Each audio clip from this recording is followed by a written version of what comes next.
Hello, this is Lizbot3000 coming to you again with some more Starbound. Today we are finishing up our haunted house, and the way we're doing that is by haunting it. So let's get started. So the first step of what we want to do is wiring. Now this can be a little intimidating because it does require some use of logic gates, but that's the topic for a completely new video because it's so massive it's hard to talk about, and also, you know, build a house at the same time. I have the wiring station here, which is something you can do through the architect's table. Just going to scroll real quick through some of the things you can build. We're going to be staying mostly in tab that you see here. With one twist. In the console, you can choose to make invisible versions of all of the logic gates, which is what I'll be doing. Unfortunately, it's truly invisible, so it's hard to follow along, but I'll try to narrate as best I can as we go. So the first thing we want to do is to make a bunch of invisible proximity sensors. These are going to be the foundation for pretty much everything we do. I think it's kind of spooky that things will move on their own. So here, as you can see, as I trigger the proximity sensor, the door opens. And as soon as I walk away, the door closes. So, okay, so we got a good basis. Here. The next most important thing we're doing here is the persistent switch. This allows things to stay on whenever they're triggered through a proximity sensor. So between the proximity sensor and the switch, that will make up 90% of what we're doing here. So note that the blues are the inputs and the reds are the outputs. So right now we have the sensor, it triggers on whenever you walk by the sensor, but now we don't have a way to turn it off.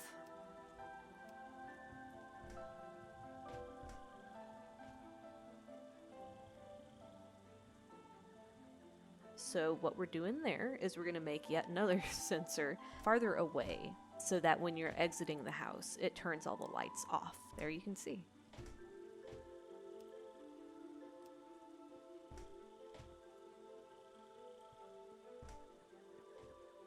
And so now what we're doing is we are connecting all of the lights on the first floor to that one switch so they all turn on at the same time whenever you enter the house.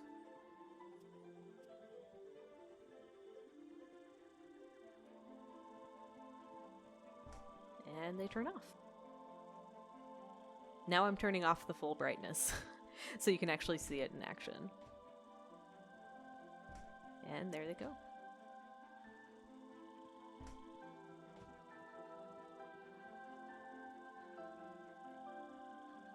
We're going to turn on full bright again so we can actually see what we're doing.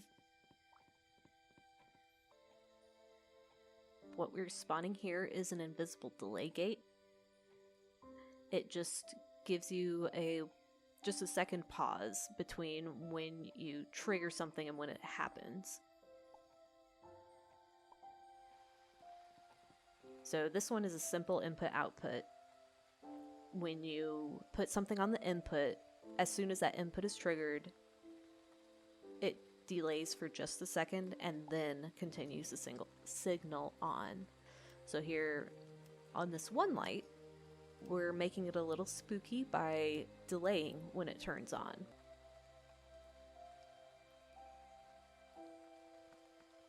Turning off the full bright. Oop, you can see it there already. When you walk by, it pauses just a second before turning on.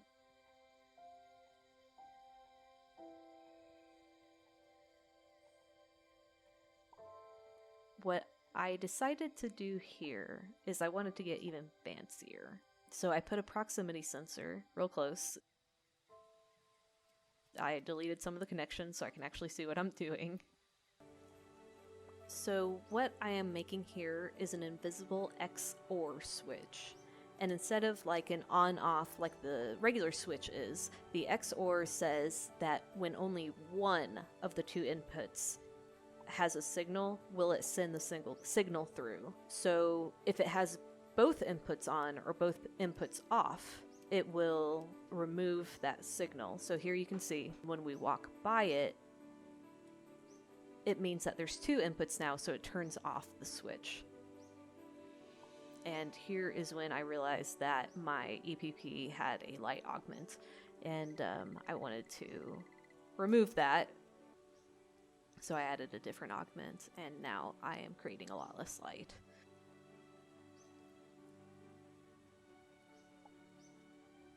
Oh, there, I added the delay back into the system. And, oops.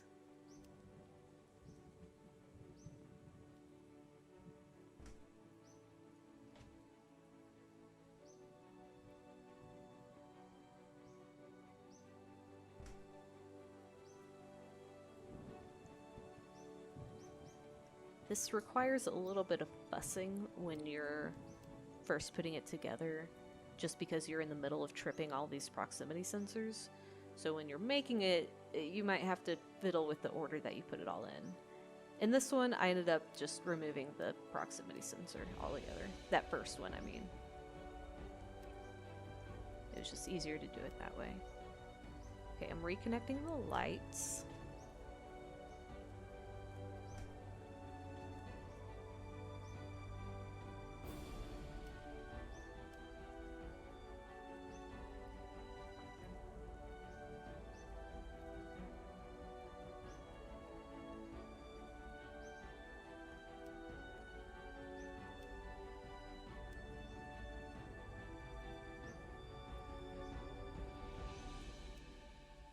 And that light, I decided to make a little spooky again as well by adding a delay to it.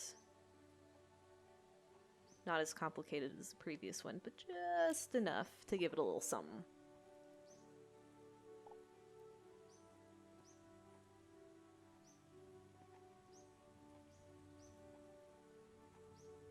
So what we're doing here is taking that output signal whenever we walk by the spooky chandelier. It gives it a second and turns off the other one, and then back on.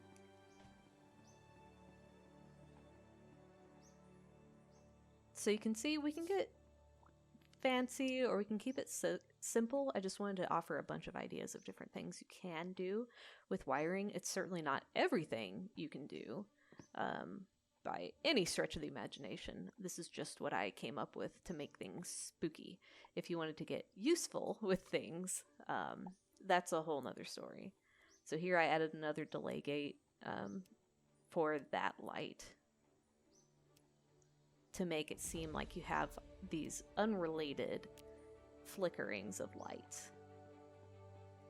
Okay. And there you see it all cascade down.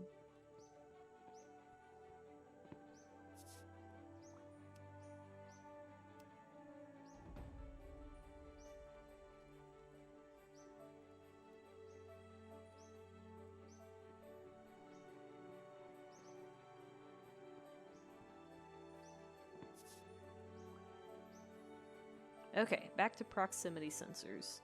What we want to do is make that false floor trigger whenever we walk by it.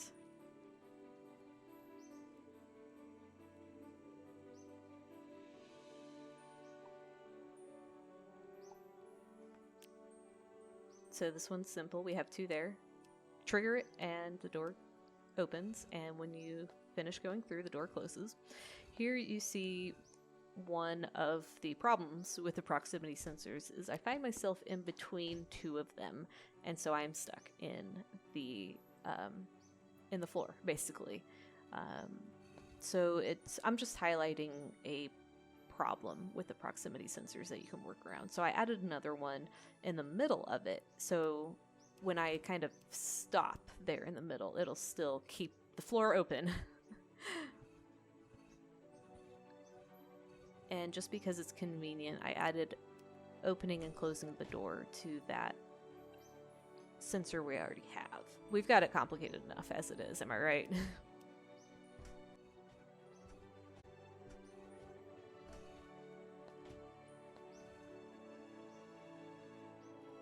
Same thing here. When we walk by, we want to have the door open and close. So proximity on either side. All right. So we have a lot of lights in this room to play with.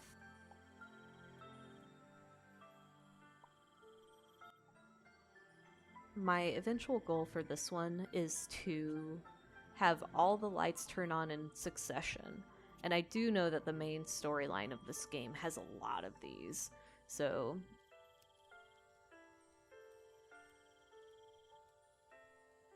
when I walk in, there's a short delay before the first torch goes. And then there's a delay with the second torch and the third. So real quick, just making sure it works. Here, you can see that so far so good. We're going to connect these last torches.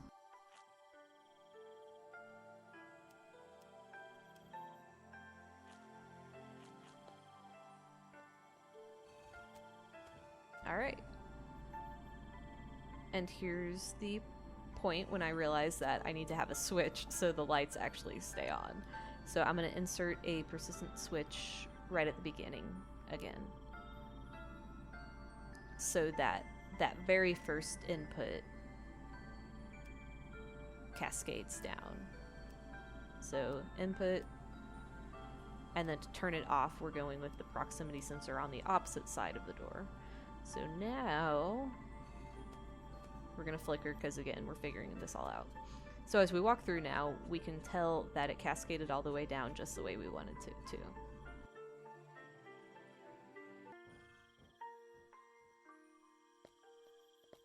Moving down here, you can kind of see what was going through my head is I wanted to do maybe something similar. Or at the very least, just turn the lights on and off. The problem is that I spawned some lights that you're not really supposed to be able to, and they're not controllable by the wires. And wait for it, there. So for now, we just, turned on and off that one light in the back of the room. So that works. But now we gotta decide what to do with the rest of the lights. We're gonna destroy them and get some baby larvae back. After messing with a whole bunch of options, I try these Florin biolights, and guess what? They have the same problem. So that's what I get for trying to be too fancy.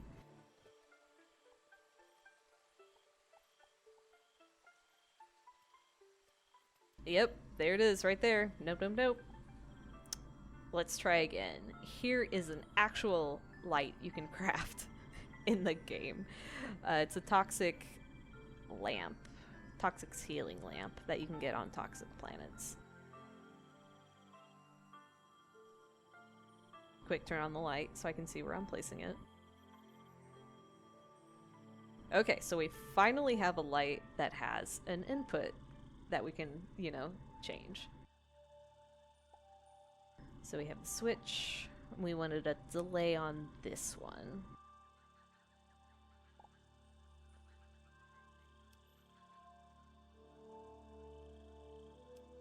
You see, I'm trying to decide exactly what I want to happen here. So we have that off switch again, triggered with exiting the room.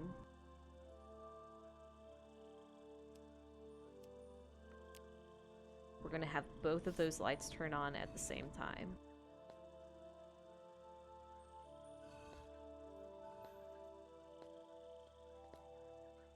And I'm realizing that I'm not triggering the off here.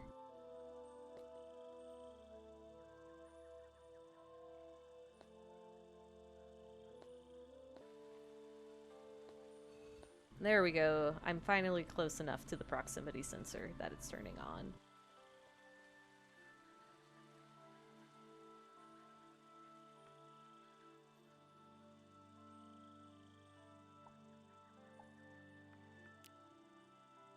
I added another switch because I wanted the off to be tied directly to that proximity sensor to have a bit of a reverse effect. Me going up and down, making sure it works, but no, the proximity sensor's not triggering it.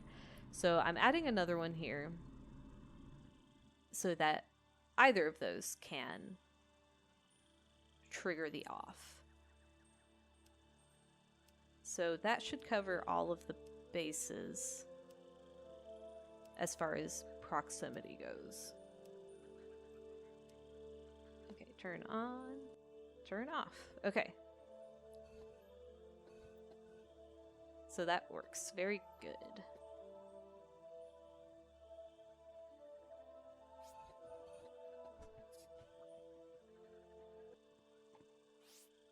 Real quick, we're going to add proximity sensors to all the doors. That's just going to make life easier. Just get it out of the way.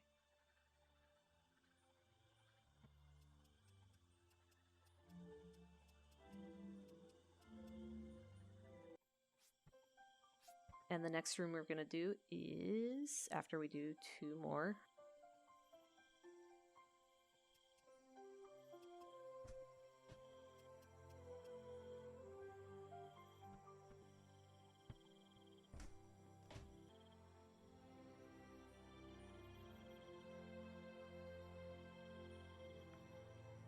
we're going to do something a little simpler here for the kitchen.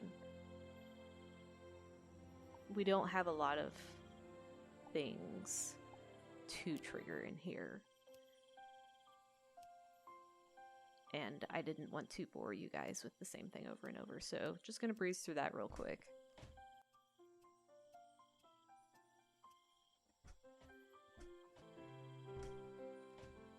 Moving on to the dining room.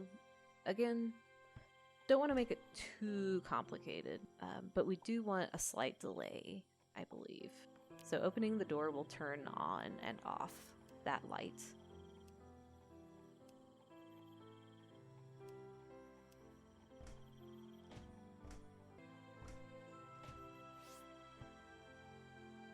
I decided at the time that I didn't want the candles to turn off. It seemed kind of dramatic, I guess, to keep them on. These candles, however, I did want connected to entering the room.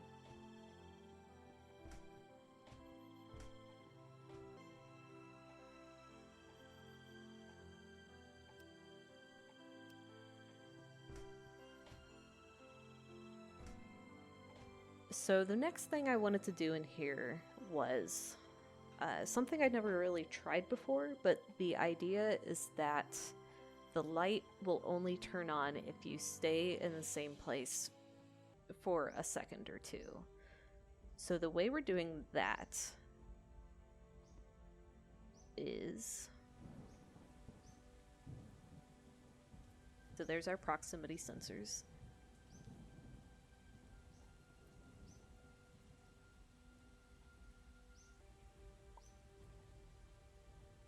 And a delay.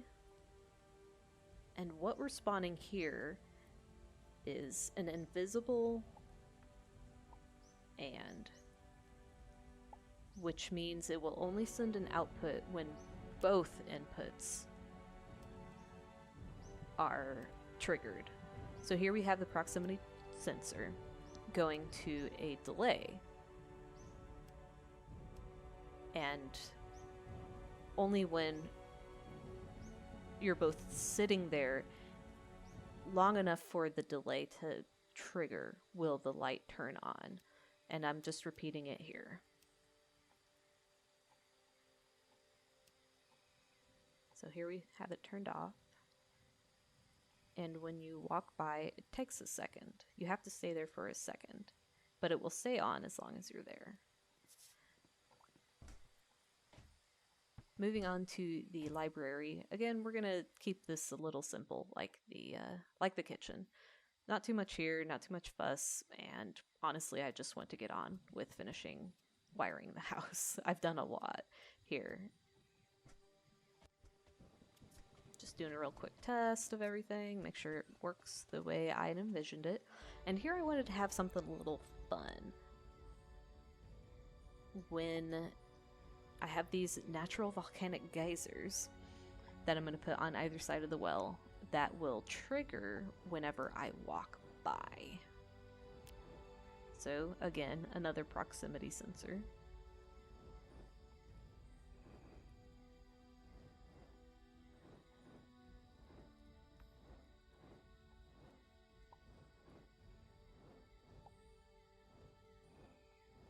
And I'm gonna do the same thing.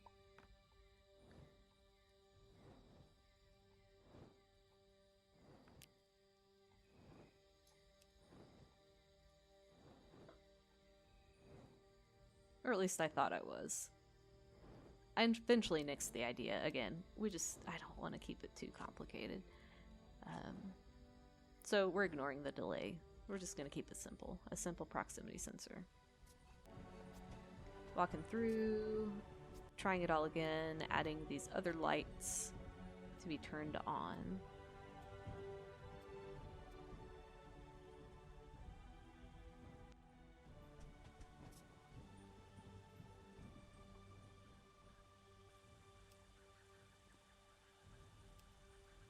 Oh right, and we wanted to be able to turn the lights off by going through the back door as well, not just the front door. There you go.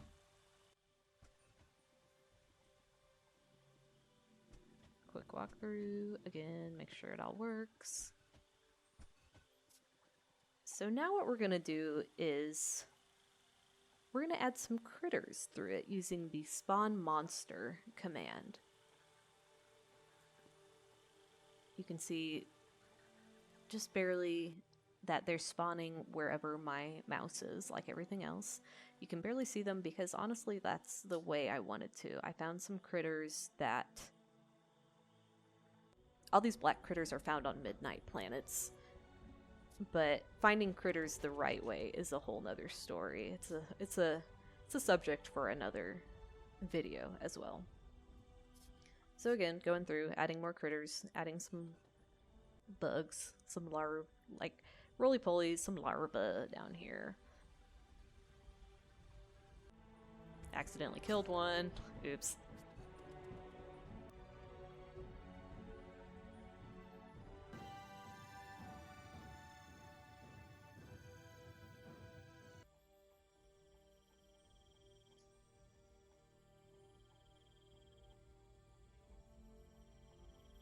And another important part, I think, of any haunted house is the smoke.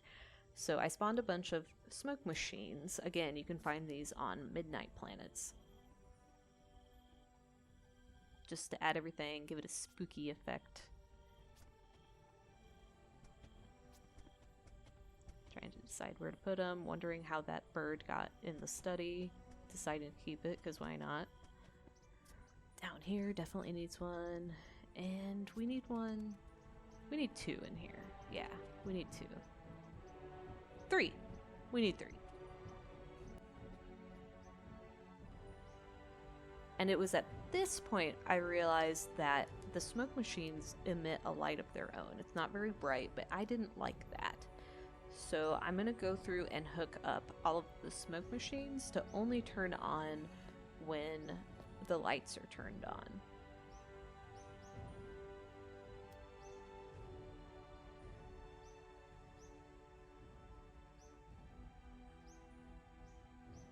So for that one, whenever the far light turns on is when the smoke machine will turn on.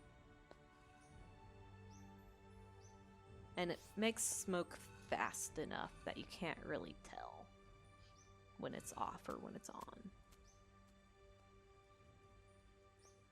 I love these things. They're so extra. No, those volcanoes are extra. These are just cool.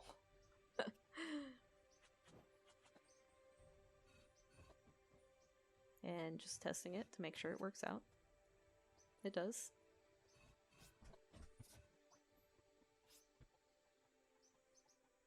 Now I'm deciding if I do want to do something with those candles or not.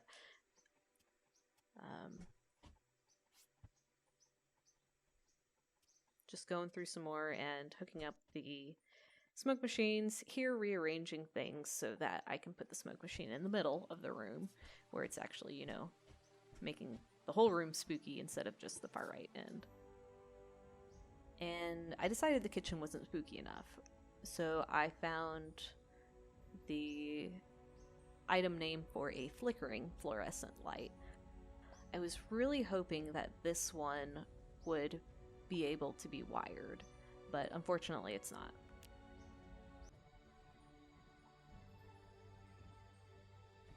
We're adding tenants, because we need some people to make this spooky.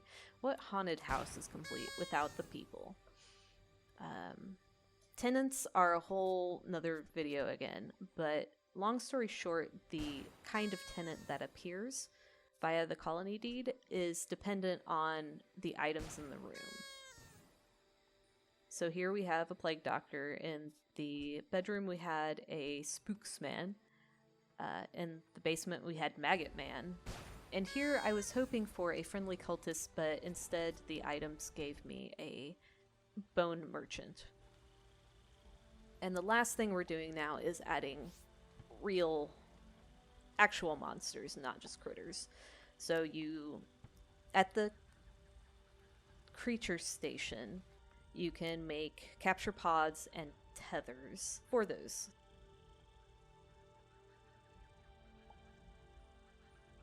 Hopefully you know how to catch a monster by now, but if not, you have to injure but not kill the monster, and then you can throw a capture pod at it to capture the monster, which is totally not the same thing as another popular game right now.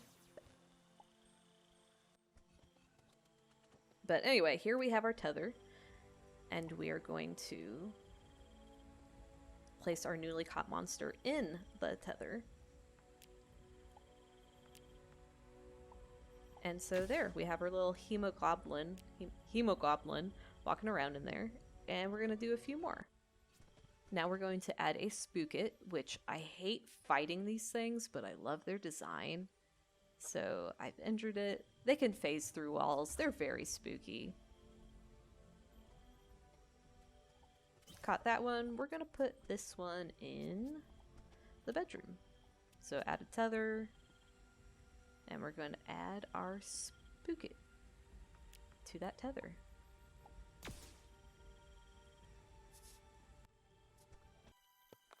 Next one is a firesqueem. There's more to it than I'm showing you, but again, I just want to get through the game. I've damaged my firesqueem. I've caught it, and I'm going to add it to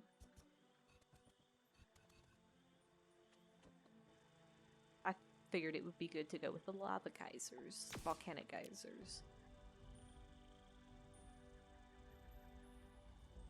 The last one is called a poisonbobfae, which we are adding to the basement. I'd already tried something down there, didn't like it, so that's why the pet tether was already there. Here we're adding a batong. They're everywhere in this game. Absolutely everywhere. But they fit the theme pretty well. And we're going to add it to the library. Because why not? There's our batong. Along with our little owl critter that's still hanging out there. Decided to add an icecrabcano in here.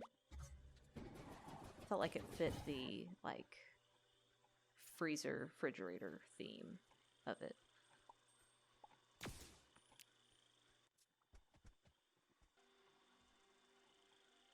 This room needed a monster as well. We have a yokat.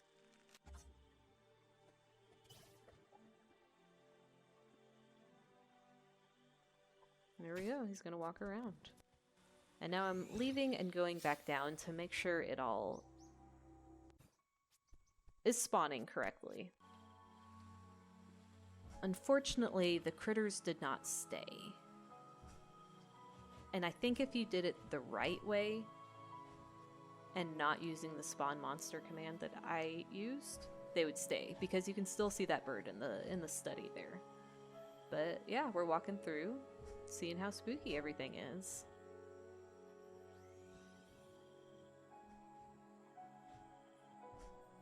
Got our batong in here.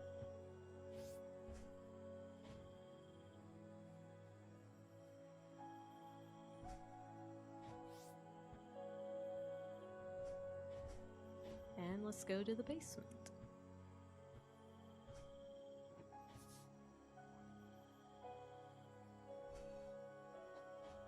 We have our totally creepy ritual room with our volcanic traps there. Our little hemogoblin prancing around. Little squeem there, firesqueem, hanging out.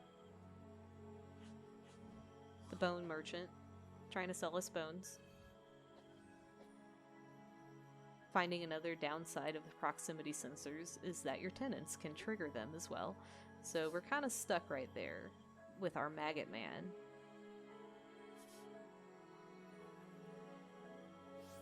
That's it. That is how to make a haunted house. I hope it gave you some ideas and showed you some of the things that are available in this game to use that a lot of people don't know about. So I hope you learned something, and I will see you again.